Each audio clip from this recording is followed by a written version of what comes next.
The ego wants to identify with something to protect ourselves, to cement our place in the world so that we can both, air quotes, understand our role and how we should be perceived by others.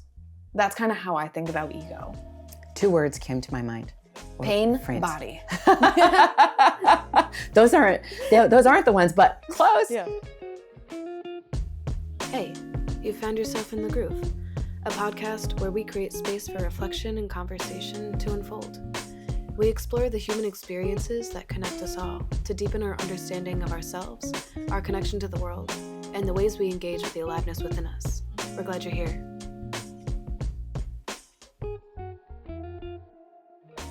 Here we are back for our next podcast. Here we go. It's great to be with you again and to Always. have this time.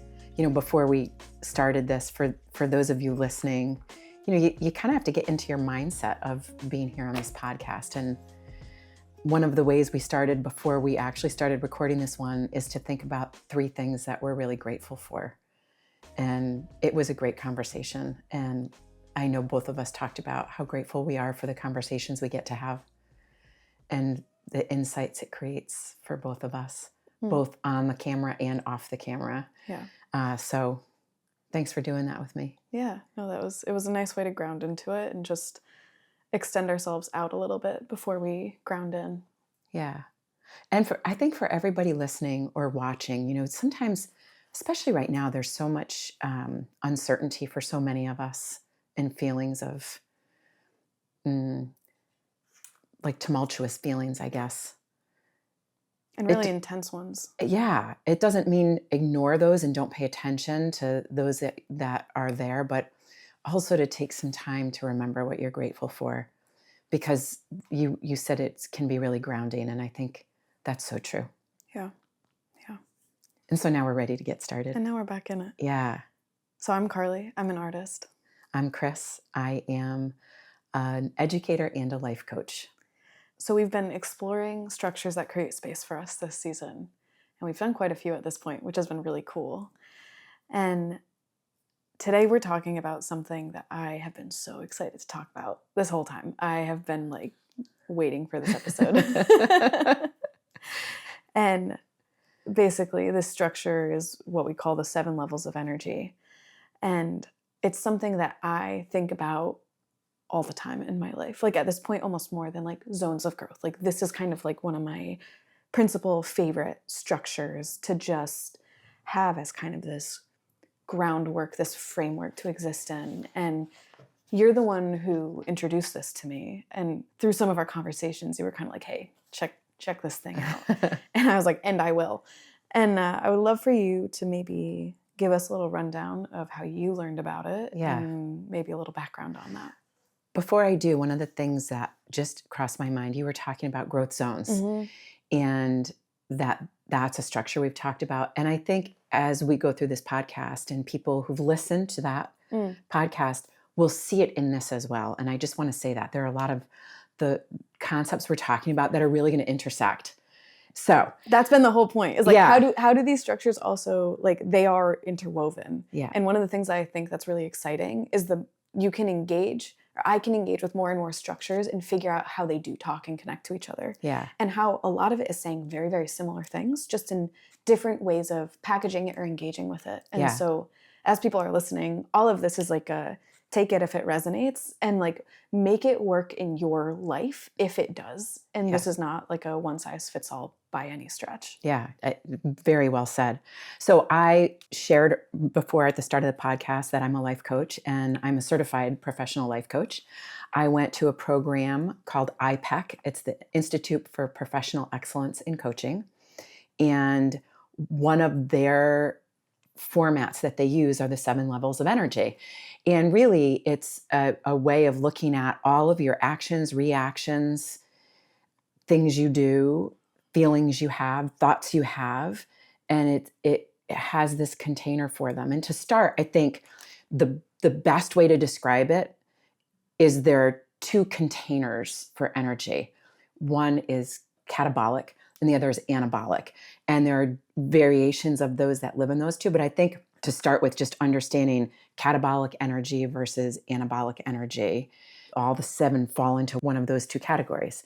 So let's start with the catabolic.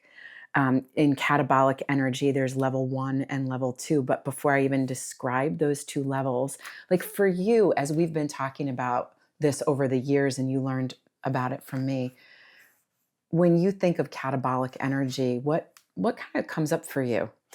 Okay, I'm going to back up though before I answer that, or like zoom out a little bit. So when I think about the 7 levels of energy, I think of them as a framework of the way that we can perceive and interact with the world and ourselves, like how we're kind of like conceptualizing the way that ourselves, others, and the world at large communicate. Like how is this energy shifting between us? Yeah. How am I participating in this energy? That's kind of how I think about the 7 levels before I go further, and that each level is kind of a menu item of how I want to engage, the energy with which I can bring to whatever I am engaging with on a greater scale or a really small scale. Adding to that, I may have said this earlier, but the energy in relationship to the 7 levels includes your thoughts, your feelings, and your actions. And I think that's really important because we can think a certain way and push ourselves to act in a different way or feel in a different way. And this really embodies all 3 of those. Then moving back to catabolic energy and your question of how I kind of perceive catabolic energy. Yeah. It's so funny. I always prefer looking at something that we're moving towards in the way of anabolic, but I'll start with catabolic, where it's not an energy that's conducive to building, growing, and expanding. To me, catabolic is very constricting and controlling energy. Like it's restricting, minimizing, squishing. It reduces the amount of space that I would have to move around in and make decisions or have thoughts that are kind of slowed down, open, grounded, and attuned to myself and the world. Catabolic feels very fast, very judgy, very restrictive. I love the word squishy. Like squished. It's like it just is shrinking instead of opening. Right. And that's a great way to describe it. So catabolic energy is an energy that feels restrictive, controlling, and space-taking that does not feel very conducive towards growth and expansion. And anabolic energy is an energy that really invites us to open up, build upon, grow upon, create more space around whatever we're engaging with to extend ourselves towards others, the world, our own selves for our own or their sense of growth. Yeah, I think that's a great way to describe both of them. And as we kind of walk through this in the different stages, I like to frame it in the lens of winning and losing, because I think that can really help listeners to get like, okay, I get what's happening here and I get the basic tenets of that level of energy. Yeah. There are 2 levels in catabolic energy, level 1 and level 2. The level 1, if I were to frame it out in the winning and losing, it's the approach of you win, I lose. If you're in level 1 energy, I'm the one always losing, and I'll even let you win because I'm going to be at the loss. I'll lose anyways. Yes. Yeah. And so, a lot of the things that will come up in level 1 is avoidance of difficult issues or problems. You just kind of don't even go near there. Sometimes feelings of helplessness that people can have, like, doesn't matter what I do anyway, no matter what I do, it's not going to work. I can't figure this out, or I can't do anything that's going to work with it.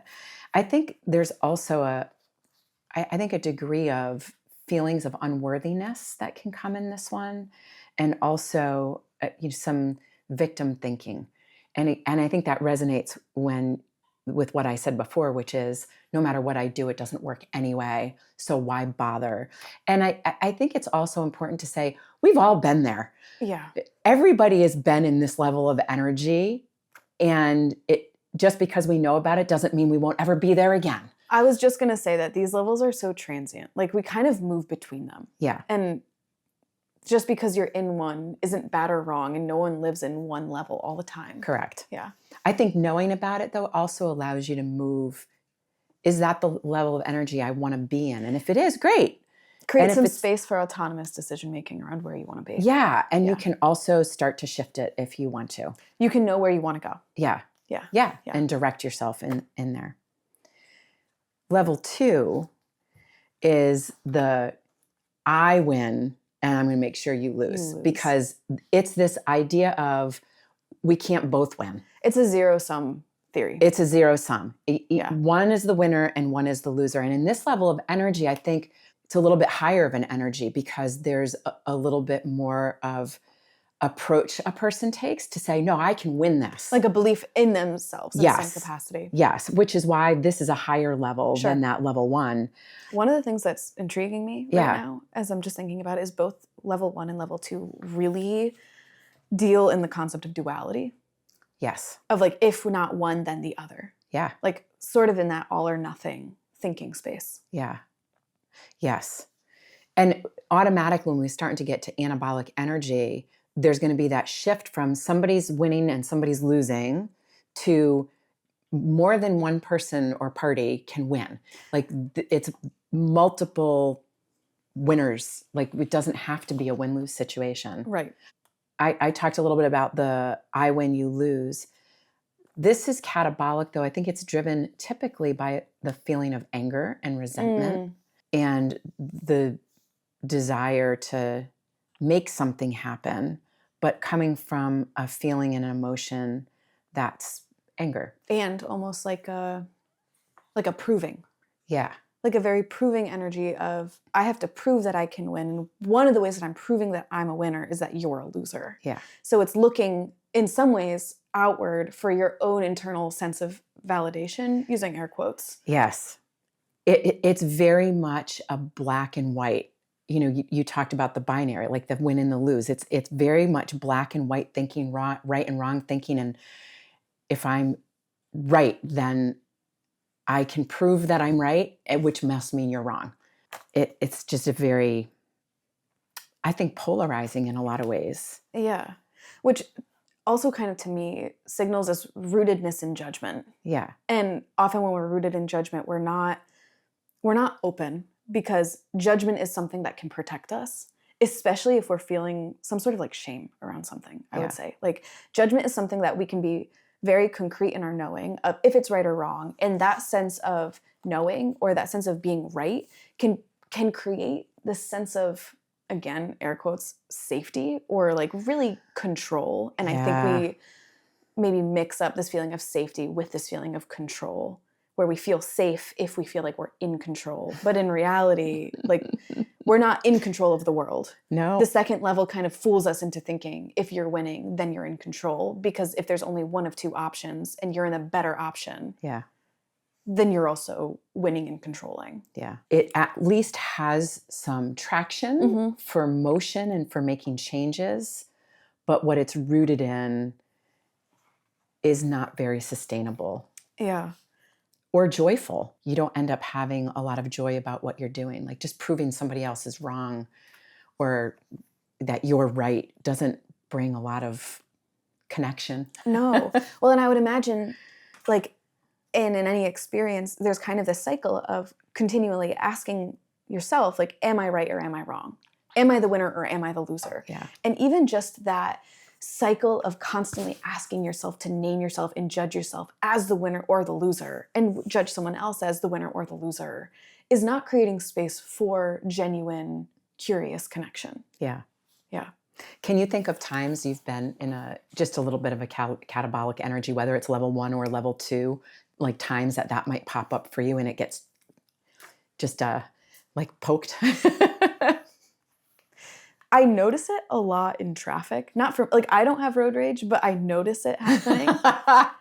Of like when... Oh, being that I spend a lot of time commuting, yeah, go on. Yeah. Well, and it's so interesting because cars literally physically separate us from others, which is a good thing. But I think it also dehumanizes some of that moment. Yeah. And it becomes easier to be like, well, I'm going to cut you off because screw you. Yeah. You did something that I didn't like. And now I'm going to make this worse for you. Yeah. What's interesting is the safety of it is so much greater than in a lot of other instances where it can be a lot scarier to be navigating level 2 energy on the road Yeah. and to see that kind of road rage. Yeah. Yeah. That's such a good example. I also think, to use the driving analogy, and I think so many of our listeners are going to be able to relate to this, level 1 energy in a driving is just this constant, oh, I'm in traffic again. This is terrible. It's going to take me 2 hours to get home or 2 hours to get there. It's a waste of my time. I just, here I am. This is terrible. I hate this. And it's like this is happening to me. And I hate my life right now because I'm in the car and I don't want to be. Okay, so something that actually just really struck me as you were talking about that is a level of denial to what exists. Yeah. Rather than like a willingness to accept it exactly as it is without judgment. And I think on top of that, it's also this is happening to me. Now we get to the good stuff, the anabolic energy, which is really the building and growing. And I think for most of us, that's what we want in our lives. But unless we become really aware that, oh, wait a second, I'm stuck in this catabolic energy right now, either this victim thinking or I'm feeling angry and resentful and I want to win and I'm going to push through this really hard. Most of us want to be in an energy that feels more at ease. Yeah. Those two places are exhausting. Yeah. Level 1 and level 2 are exhausting places. And I think the first one is draining and the second one is exhausting. Yeah. And they both end up exhausting you in different ways. I would even say level 2 is draining because you're not really connecting with people when you're in level 2. No. And even just to have a lack of connection is really draining to our aliveness. Yeah. Well, it's actually, you're trying to connect with them to push them away, to be the loser. Is that connection then? I think not. Yeah. But at some level, you do have to have an interaction. Yeah. Where in level 1, you can just completely avoid and not connect at all. Right. Yeah. Okay, anabolic. So level 3, moving up. Mm-hmm. This is if we were to go back with the win-lose analogy, this is I'm going to win, and hopefully you will too. Right. I also think too, this is not, or the way that I've learned it or thought about it, and correct me or guide me depending on what you hear, but that level 3 is like, you do your thing. You do your thing over there. You're going to win, you're going to lose. It doesn't have to be connected. I'm going to go over here. I'm going to do my thing. I'm going to win and I'm going to lose. We don't have to be, like, this isn't necessarily a connected interaction. I think that's a good way of saying it, and a good point to make. It's really at a place where you accept that you're responsible for your thoughts, feelings, and actions. And so I'm responsible. If I'm feeling sad or if I'm feeling angry or whatever, I'm responsible and I can change that. So there's this level of responsibility. It's not just I have to react in whatever way first comes to me or that everything is happening to me. It's I can take responsibility for whatever's happening. And so, this is good because you find ways to cope with things that are happening, to manage whatever you need to manage in your life. You may stop taking things so personally. Yeah, I think you start taking things a little less personally. You can kind of maneuver around any resentments you're feeling and kind of rationalize them and create a little bit of space around it so it doesn't feel so at the center of what's happening with your energy. Would you say you could be excited for other people's wins if you're in level 3? I think you can maybe become aware of it. I don't know in level 3 that you're excited for anyone else's wins as much as you're excited for your own, and that you do too. Like, okay, yeah, you're responsible for yourself. Right. Go do your thing. Yeah. Yeah. But it's not this connection, which we'll talk about later, where you're just like, oh my gosh, that's so exciting what you're doing. Yeah. It's the energy is more on, can I take care of myself? Yeah.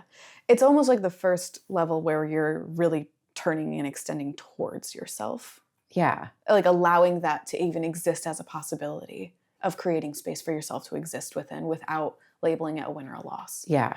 That's a good way of saying it. And then in that space, you'll win or you'll lose, but there's just a little bit more room. Yeah. Yeah. So if you're driving, I think there's that that if you're in traffic, this is kind of I'm going to get there. I'm going to maneuver my way around the traffic the best I possibly can.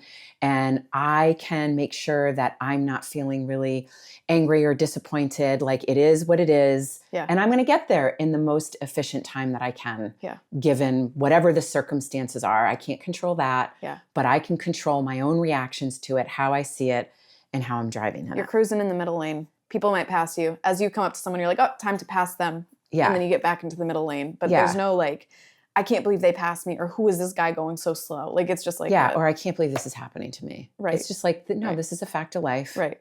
A little more acceptance. Totally. Yeah. Definitely more acceptance. Shall we move? Let's continue. Level 4 is really interesting because this is the one where you definitely start to bring in other people too. And this is a very giving energy.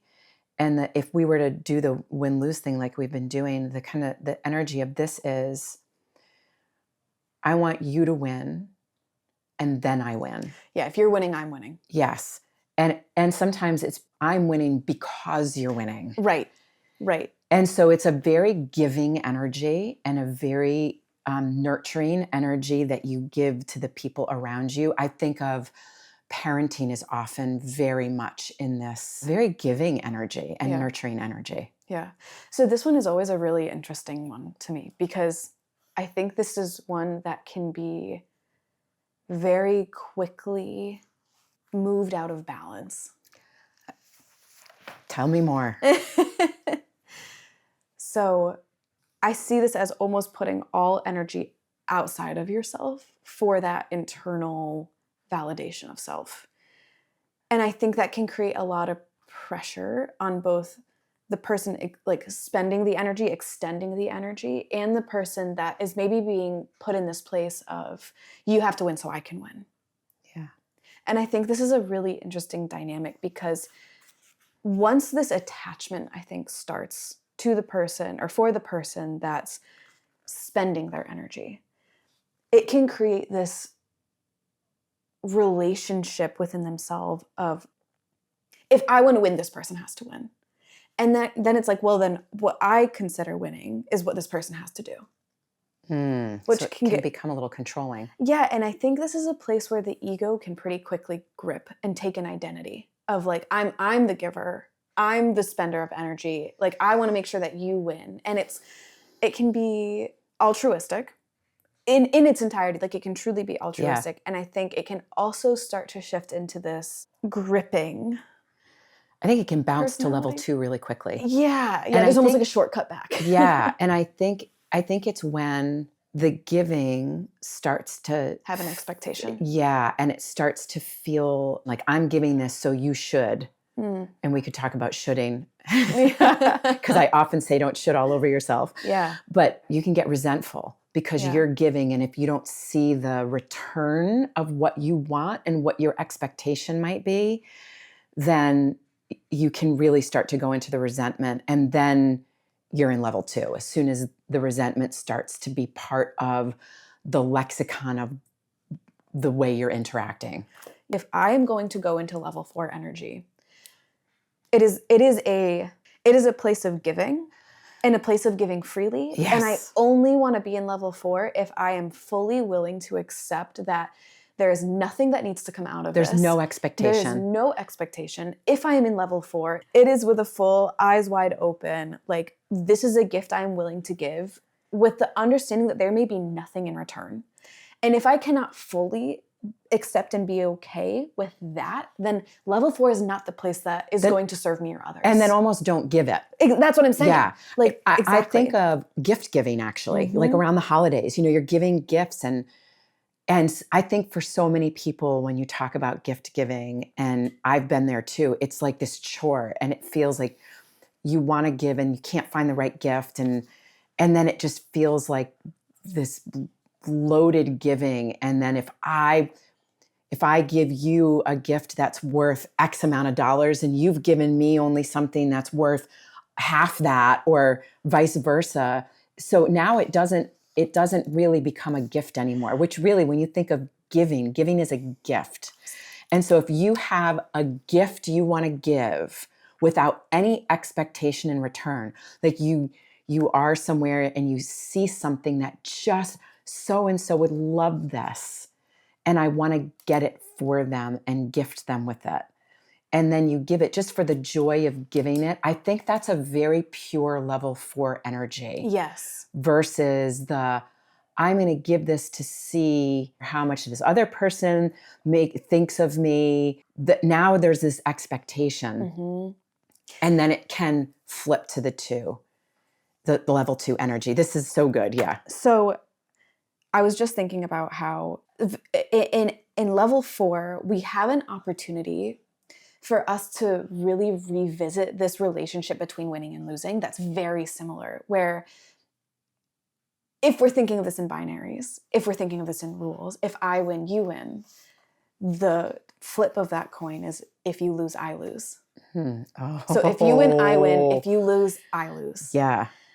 And that immediately goes into this gripping sensation. Yeah. This controlling sensation. Yeah. And I think a pure level 4 energy gets out of the binary of that relationship between win-win, lose-lose. Mm-hmm. And it's like, I'm really glad you brought up the lose-lose. That's that brilliant. kind of just clicked for me, actually. And I have a thing I want to add to that. So back to the parenting example, Mm-hmm. if that's how you're giving, right? So if my child loses, then I lose. Ooh. A lot of pressure, a lot of expectation. Yeah. And I think then that's where that whole type of parenting where you're, they'll call it helicopter parenting or snowplow parenting, where you're clearing all the paths so that there's no discomfort. There is no losing, because if you lose, then I lose, and I'm a bad parent, and it becomes people will see me as a bad parent, and then I'm going to be a loser in the world, which then we're going right back to like first and second level of like, then I need to prove that I'm a winner. It actually, now that you're saying this, it's almost like if you go with that lose-lose, then you're actually going into level 1 energy. Right. Yeah. So you have to be really thoughtful in this level 4, that when you're gifting and giving and supporting, that you're really approaching this with no strings attached. Mm-hmm.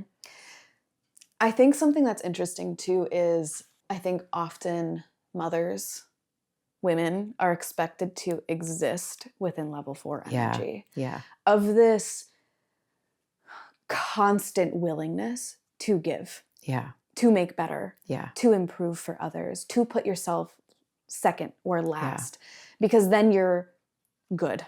Yeah. Then you're correct. Then you're a good mom, a good partner, a good girlfriend, a good sister. Like whatever that generally female role is, I think we've really put an unfair amount of pressure on our role of giving. And that's where I think it can also very quickly move towards resentment. Yeah. It makes total sense. Because we can't constantly give. No. That's an unfair expectation to put on ourselves. And it's exhausting. And we can't constantly fix things. When someone can't fix something or make something better, that they feel frustrated or disappointed. One of the things that I also think is really interesting in that is the role that we can take on, where it becomes very attached to our identity as this caretaker, as this person extending constantly, and not even extending, but making sure that someone else is winning. And our roles through life change. Our relationships through life change. And I think there's a space where we have to be really thoughtful and cognizant about what we identify as a win at one point in our life for someone else. That then we get that gratification of our sense of winning. That's going to change. That person is going to kind of find their own sense of winning. And if we are so consumed by this identity that we've created for ourselves within this role, if that changes, if the relationship dynamic shifts, we have spent so much time getting this sense of self from helping someone else win, that if they're no longer looking for it, wanting it, needing it, how does that shift for that person's relationship to self? Yeah, it makes me really appreciate the idea that you don't want to, I mean, you can, but I know for me to stay in a level 4 energy, even in the same span of your life, there may be roles in in your life at a given time, like let's say if you're a parent, that you're going to be using level 4 energy a lot. And you also, during that time, need to create opportunities and engage with opportunities where you're not in level 4. Yeah. So that's not all you are, is living out of this level 4 energy. Because that can become draining, as we've talked about before, if you're struggling with the outcome of making sure everybody is doing well and getting the wins, and you have to have experiences in your life where you're out of that energy. I think that's one of the levels that's the easiest to get attached to. Like that's the easiest to find a sense of purpose within, because there is kind of this not instant gratification, but a pretty quick external gratification and validation that can be seen and tracked. Yeah. I could see what you're saying. You could get really sucked into this energy level. Yeah. And again, that's, of all the energy levels to get sucked into, maybe it's not the worst, but I think it's the one that we have to be really thoughtful about not making it our main home base. Yeah. That we then feel obligated to operate out of. Yeah. Yeah. Which is why, as we think about these levels of energy, it can be really helpful to just know what each structure means. Yeah. And know where you are. It's like, okay, I need to get out of this energy level right now. I need to move into something different, no matter which direction you're moving in. Yeah. So let's talk about level 5, which is great. the next one. Yeah. In level 5, you really, when it comes to winning and losing, there are no losers. We only play if everybody can win. I want to win. I want you to win. And if we can't create winning for everyone, then I don't want to engage with this. That's what level 5 energy is, which is a place of real clarity and opportunity. Like you really can see, how can we create a space where everyone's moving forward, that nobody's just doing the giving like in level 4, that there's this, let's all find a way to win in this game, if you will. Yeah, I also see level 5 as kind of an evolution of level 3. Where in level 3, it's like, sometimes I win, sometimes I lose. I go over here, I'm doing my own thing. Sometimes you win, sometimes you lose. You're over there, you're doing your own thing. Where it's more parallel play. Exactly. If you're looking at little kids, yeah. And I really see level 5 as this first level of collaboration, where it's this deep trust and belief that actually, if you and I work together and combine our strengths, we're going to be more likely to win. Yeah. And that's what we're looking for. And like what you bring to the table is important. What I bring to the table is important. And together, it's even better. I think the other thing in this level that's really interesting when you talk about collaboration, and I think you're right, there's also this no right, wrong, good, bad, black, white, like the binaries have really melted away. Yeah. And it's let's put all the ideas on the table for moving something forward, or for relating with each other in the best ways possible. I think there's also a trust in the unfolding in level 5. It's all an opportunity. Everything is open opportunity. Like no matter what happens, no matter what unfolds, we have the gifts, the skills, the needs to be able to navigate this. Yes. So this is interesting. In some of the videos that I've posted, one of the things that I really try to do or think about is, if this is being approached from level 5 and level 6, but we'll get there, what would that commentary be? Like, one of the ways I'll help resolve a video is within this level 5 space of a trust that there's an unfolding happening, that I am capable of figuring out the things that I need, and that there's a willingness to work with the world rather than against it. Like, that's the other thing, is I think level 5 is where we can start to feel flow happen. Yeah. And I think that any fear of judgment is just gone in level 5. You're not worried about being judged anymore. Like, it's just, that's just not even part of the conversation and part of the thinking. It's this real openness to feedback, to interactions, and trusting that it's all for good. It's all going to work out, and it will help you grow in the way that it you need to grow. So when you're thinking about growth zones, when you're really in the zone of growth and you're in flow with it, I think you tend to be more in a level 5 place because nothing is taken personally. You want to get better, you want to grow, you want to see whatever is available to you and experience whatever is available to you. Great leaders, I think, are at least in level 5. I think if you're a really good leader, you're in level 5 energy. Yeah. So one of the things that I was just thinking about is when I think about really effective groups that I've been a part of, most people, if not all, it almost feels like they have to be in some capacity in level 5. Like that has to be a place that they can reach consistently. And that's when I've been in groups where it feels like there's just that like camaraderie. Yeah. And that trust, because that's when fun starts to happen because there's a lack of judgment. Yeah. And when you find that fun, we find that flow. And when we find that flow, it's like we're finding that like energy that builds us up. And I also think about how there is a shortcut back to 2, like level 2 energy. If you're in a group setting and someone enters in that level 2 energy, or I think it's very easy for us, like as pressure or stress builds, to be like, well, we have to make sure that we are winning.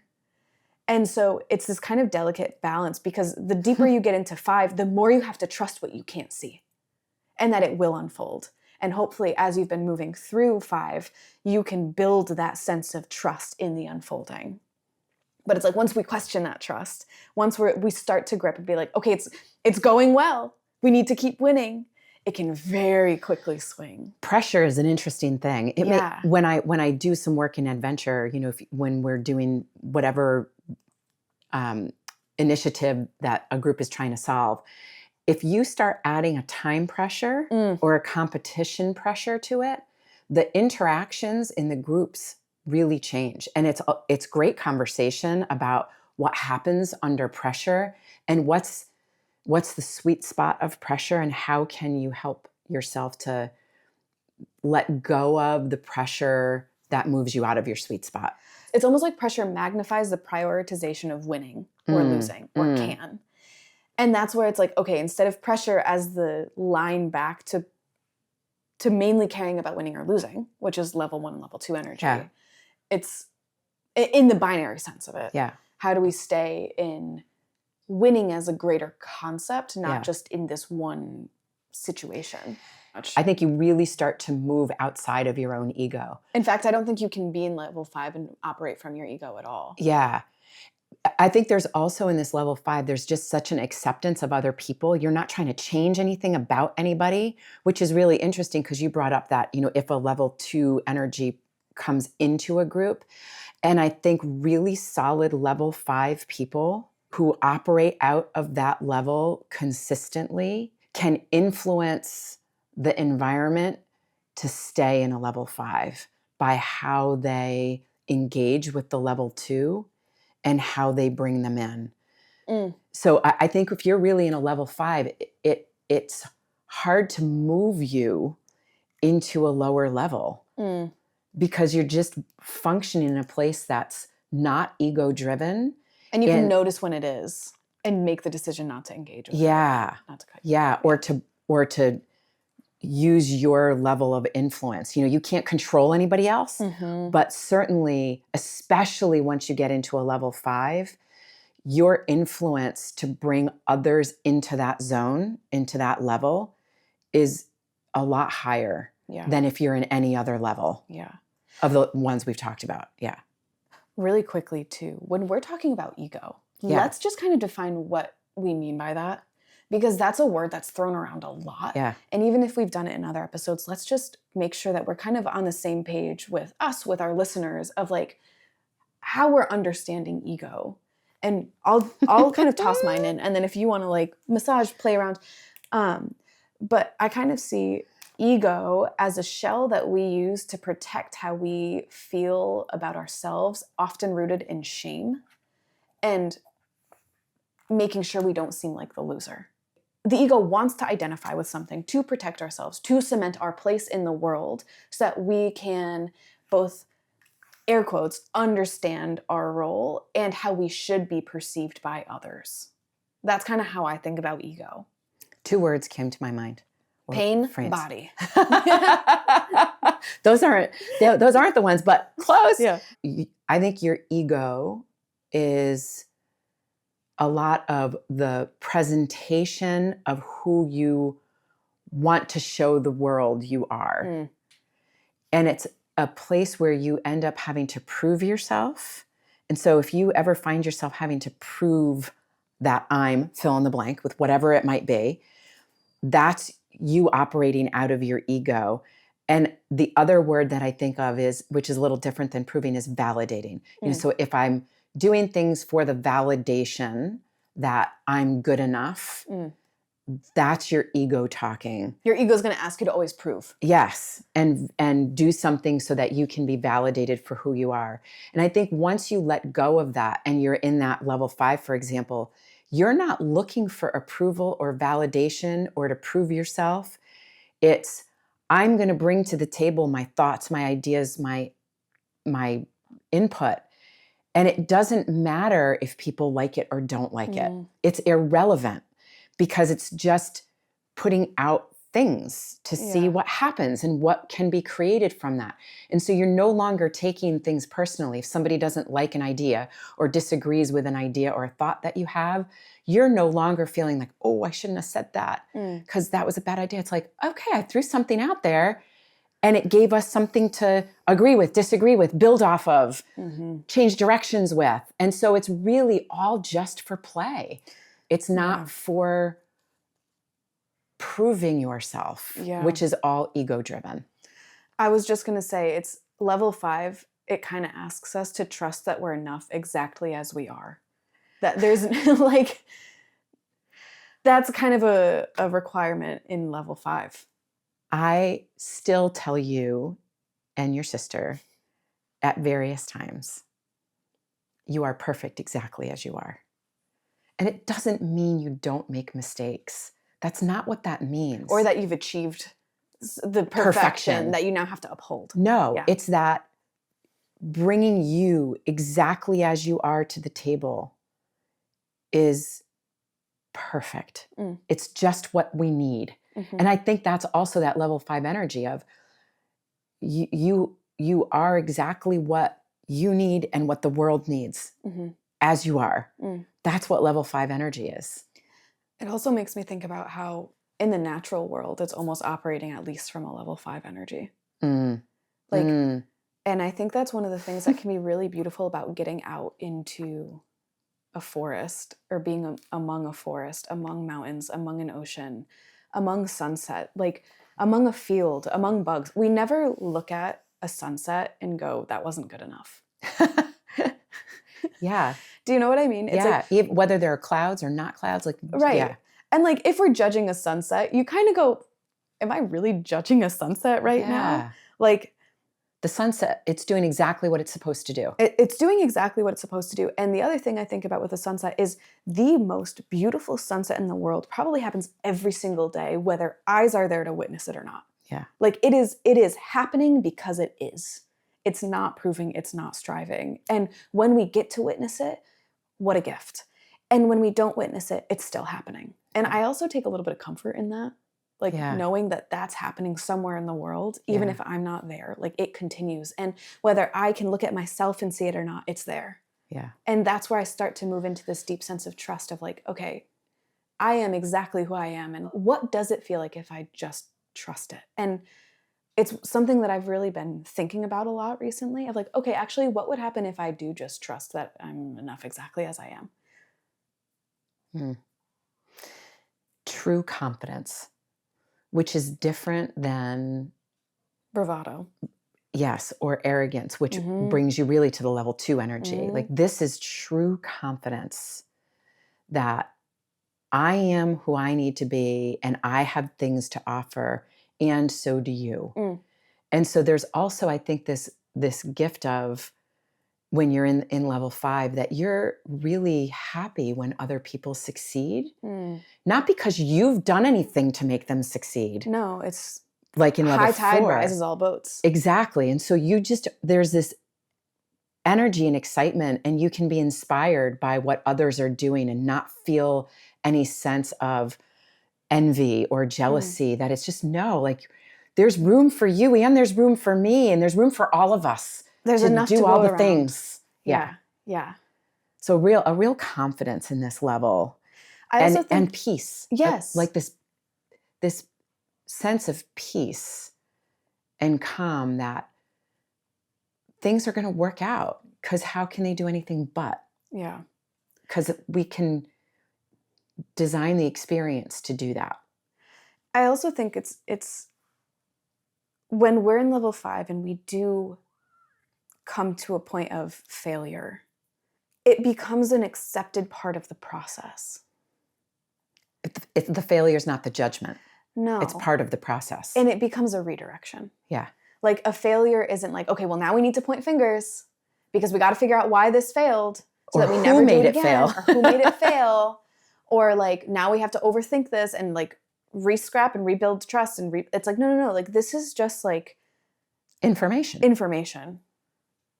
And information is just going to help us make the next best decision that we can.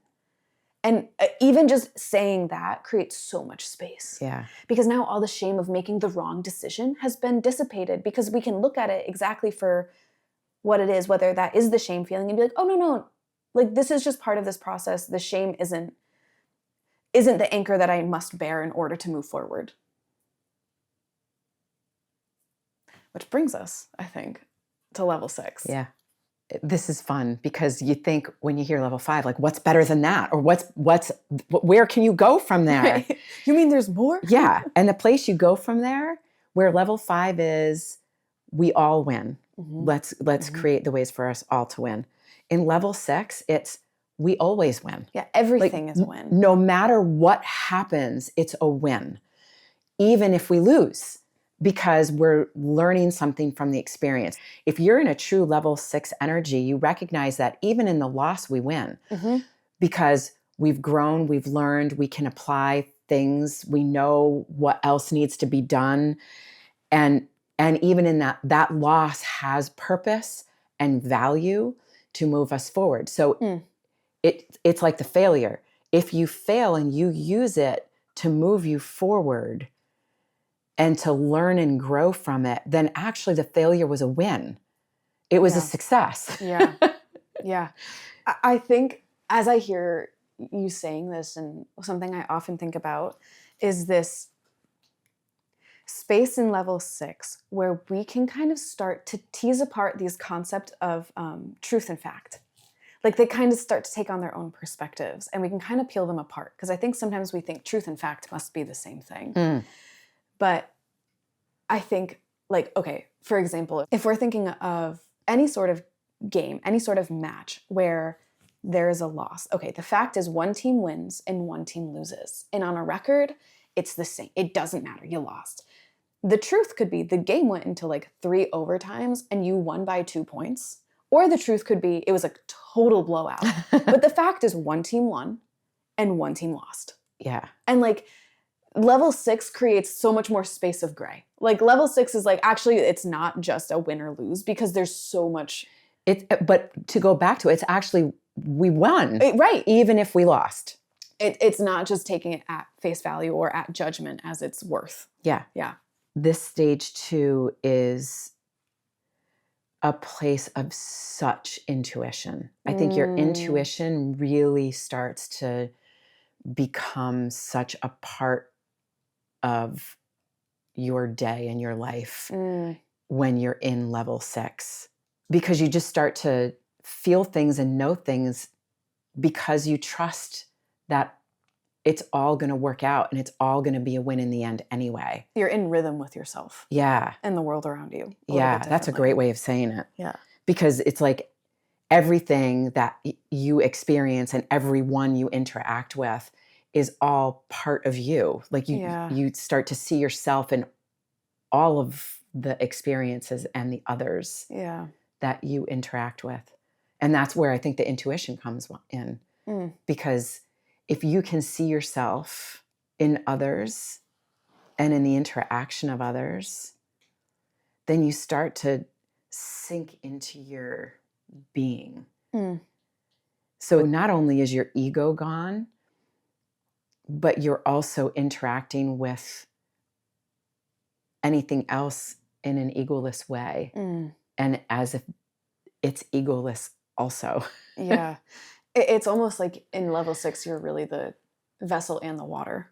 And there's a deep trust that you're like that you can be both. Yeah. And it's not trying to be one or the other for yourself or others. Yeah. And I also think about how, like, I'm going to kind of take us back really quick because this just popped into my brain. But level 4 is like where we first maybe see devotion start to appear. Level 4 is devotion to something else, which is great, for some sort of self-understanding, some sort of gratification. Or self-validation. Validation, that's the yeah. Yes.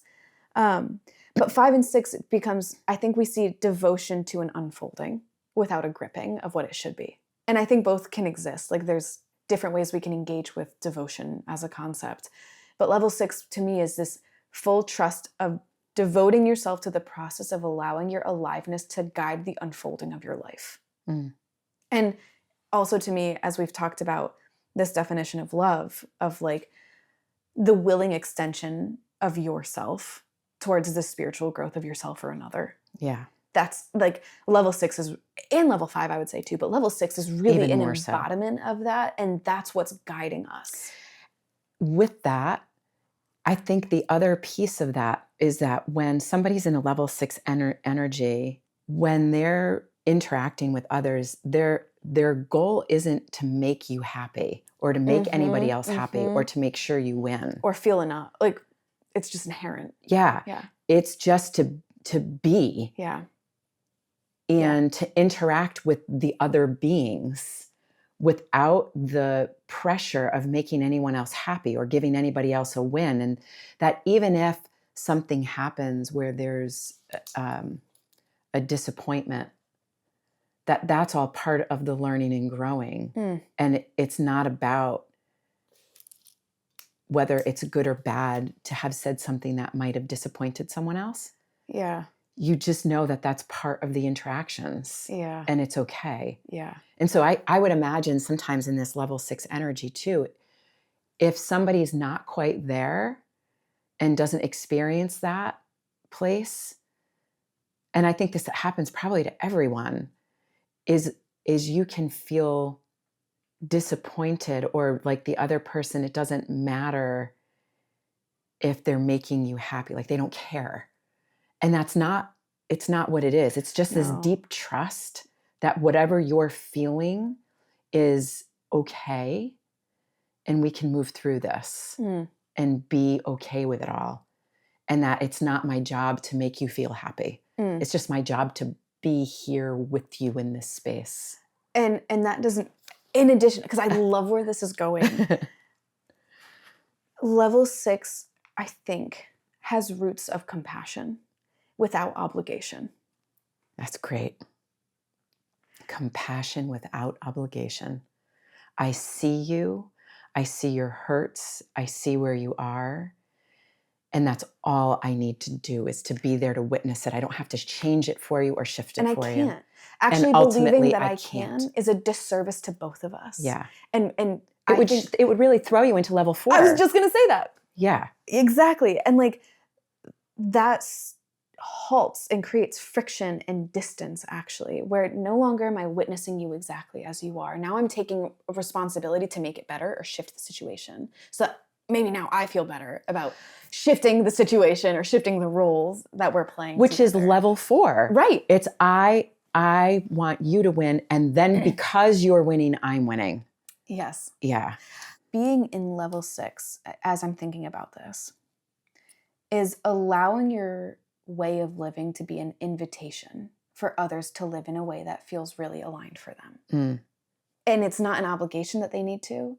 Ultimately, if they decide to do that or not, it's not a reflection of me, because it's so honest in what I'm doing that if someone resonates with it and it works with them and it inspires them to create space in a way of living that feels really good to them, that's wonderful, without feeling an obligation that I must do that for others. I'm thinking if you know anything about grief and if you are caring for or you are friends with or partners of someone who has had some significant loss and grief, what you often here as advice is to avoid trying to rush them through it or make them feel happy or to say Fix it. it'll all be okay, because it won't. Right. Accessing level 6 in that place is being able to just sit there with that person. And even though it may be heartbreaking for you to hear somebody's grief and loss, to be able to just hear it and honor them through that is level 6. I'm thinking about, like, again, this definition of love as an extension of ourselves towards the spiritual growth of another. And in that way, sometimes the only extending we need to do is the witnessing. Because what they're going through in their own situation is their spiritual growth. And I can't rush you through that. I can't help you through it. But the way I can extend myself towards you for that growth for yourself is to just be here with you and witness you and be in compassion. Yeah. Without shifting. And I think sometimes we think this extension must be active. And sometimes it's just... The extension must be active, as when you're the listener, you need to actively do something to move them. And that's actually so counterproductive and not level 6, which is the one we're talking about. Right. It's just extension by being. Yeah. And being so present in it. And I think also part of this too is like showing that you're hearing and understanding where they are without trying to change where they are. Because I think when, especially if you're talking about something like grief, you can't change where they are. You can just hear and say, this has to be so painful. And then even if we're extending out of grief, like I'm thinking of when you're working with like younger kids who are still learning to process their emotions, to work with a kid processing their emotions through level 6 might sound more like, this is really frustrating. Yeah. This makes sense that you're really frustrated. I think too, when you were younger, and even now sometimes, like when I am interacting with somebody and you can sense that there's something heavy there, and I would just sit next to you and say, something happened. And I wouldn't ask for the what, but just something happened.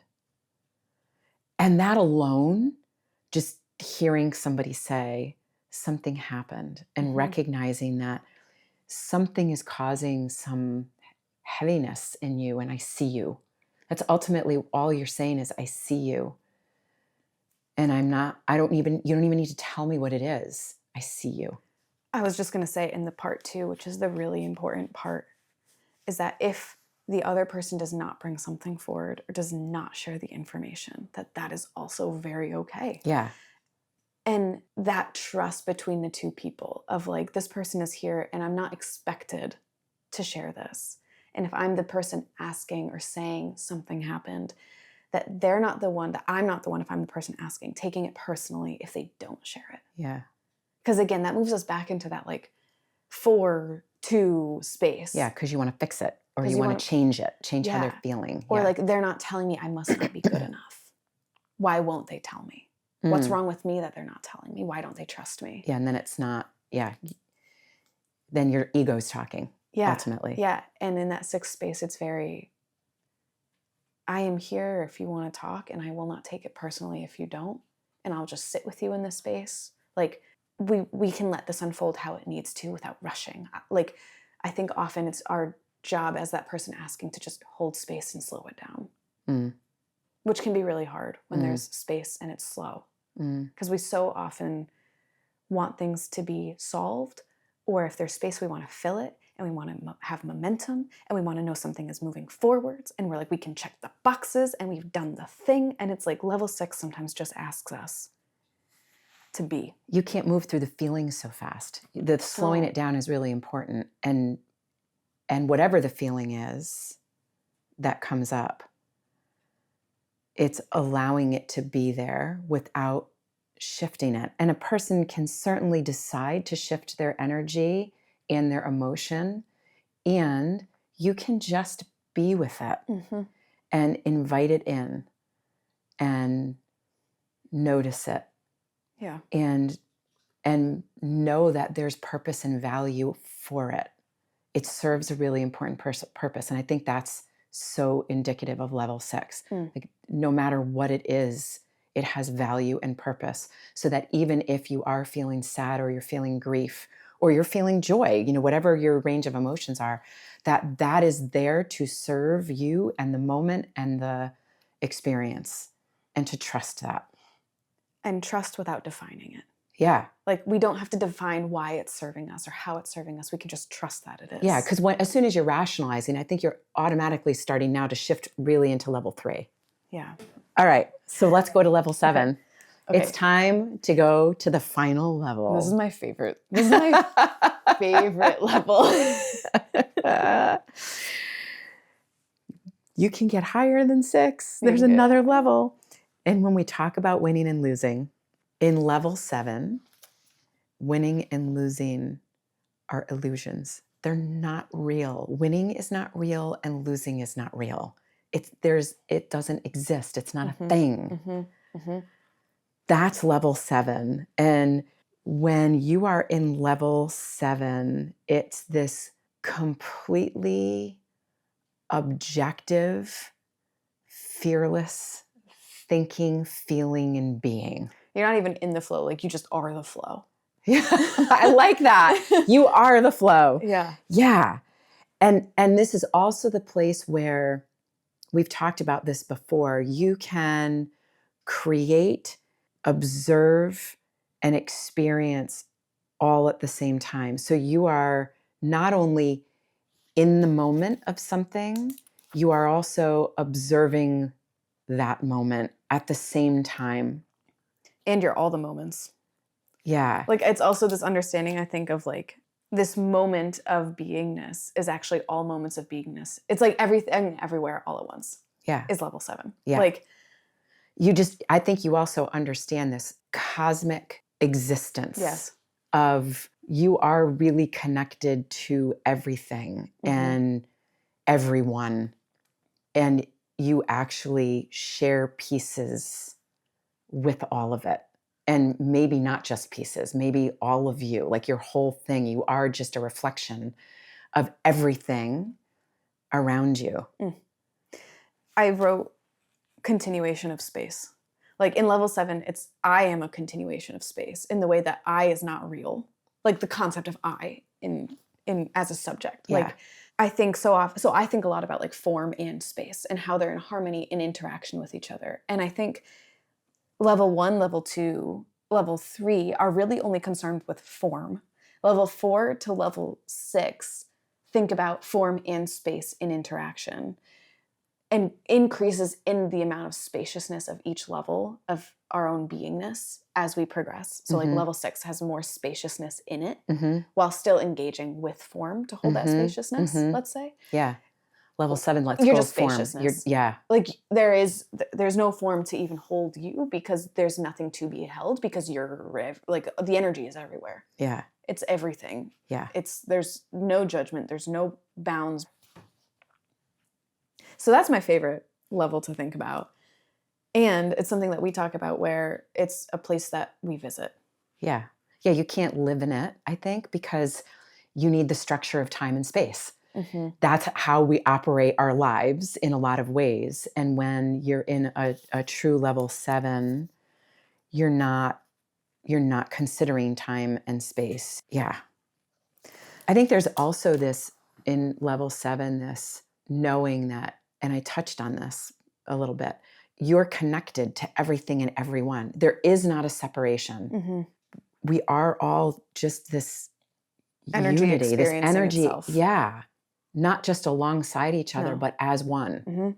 When I think of meditating, and you really can get into that space of meditating and letting go of all thoughts. And there are moments like, even when I meditate, and I do it fairly regularly, I'll notice when thoughts come in, and that is definitely, you're still meditating.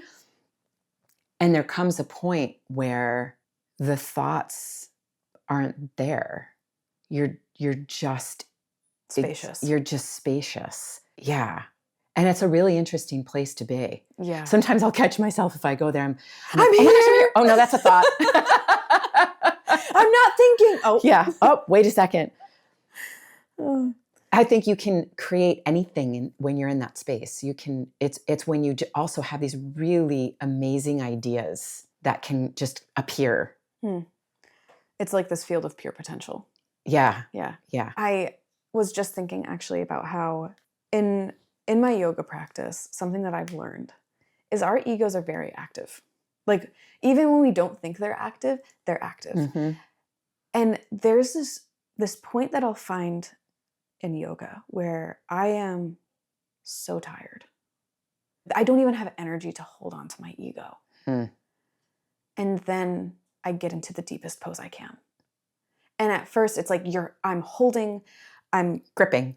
Yeah, and like the cool thing is I've noticed myself gripping less and less and less in yoga. And suddenly there's this ease, even in holding a really quote unquote difficult pose.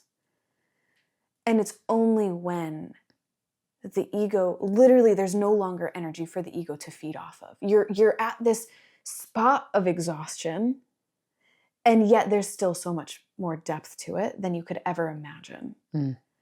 And that to me is kind of this physical embodiment of the 7th level of energy in a way, where it's like I'm only being in flowing. I am flow. I am the flow. That creates enough space for the pose to actually deepen, or for the practice actually to deepen. Because You're not spending energy on anything else. The ego. On anything. Nothing. Yeah. Nothing. You're just right there. Yeah. And then suddenly your hamstrings will be like, yeah, go ahead and touch your nose to your knees. Yeah, go ahead and lift your feet off the floor. Like, go ahead and get into this stand. Like I feel this movement. And that's how a lot of times a pose will deepen for me, is it's not something I'm practicing or striving towards. It just opens. And I'm like, that's there for me now. Yeah. Like the first time I ever did chin stand, it was just like, I can just pull my legs up. And it kind of occurred. And it was this field of pure potential that just went, boop. Yeah. Yeah. It's a complete letting go of trying to manipulate anything. I love having these conversations with you as we talk about it and hearing how you think about it and how you make sense of it. Likewise. Yeah, it's really cool. So this episode, we really got to deepen our understanding of these levels and the progression of them, how they kind of talk to each other. And now that we have this base of understanding, the structure that we've now built, now we can be the water in the vessel. And in the next episode, we're really going to start playing with some of these concepts, seeing how they connect, seeing how they progress with each other. And maybe we can even talk a little bit about how do you consciously move from one place to the next when you recognize you're in a level that is not necessarily serving you in the way that you want it to. Because that's the exciting thing about this. You can decide where you want to move to and start to engage in that. Yeah. I love this because even as I've done a lot of work with these 7 levels, even as we talk them out and did this again, there are things, that light new up. understandings and new pathways that have been created and ways in which I'm seeing some things in my own life right now and where I might want to shift some energy. And so just bringing it back to the forefront, this is just, I love it. Me too. Such a joy. Yeah. All right. Well, till next time. Thanks for joining us. Thanks for hanging out with us. Join us next time as we continue to explore the 7 levels of energy as it can apply to our lives. You can find us anywhere you get your podcasts, or you can find us on YouTube at The Gnarliest Carly and at In the Groove Podcast. We would love to hear from you in the comments, or you can email us your questions at podcast@groovespace.co. If you enjoy reading blogs and my innermost thoughts, check out the Substack at substack.com/@thegnarliestcarly. You can also find me on TikTok and Instagram, you guessed it, at The Gnarliest Carly. Until next time, take it easy. This podcast is produced by Carly Wannerhide and Christine Wanner. Directing, editing, and filming by Erica Paparella. Show notes, Support and incredible questions by Kristen Pepin. Audio mixing and mastering by Tyler Paparella.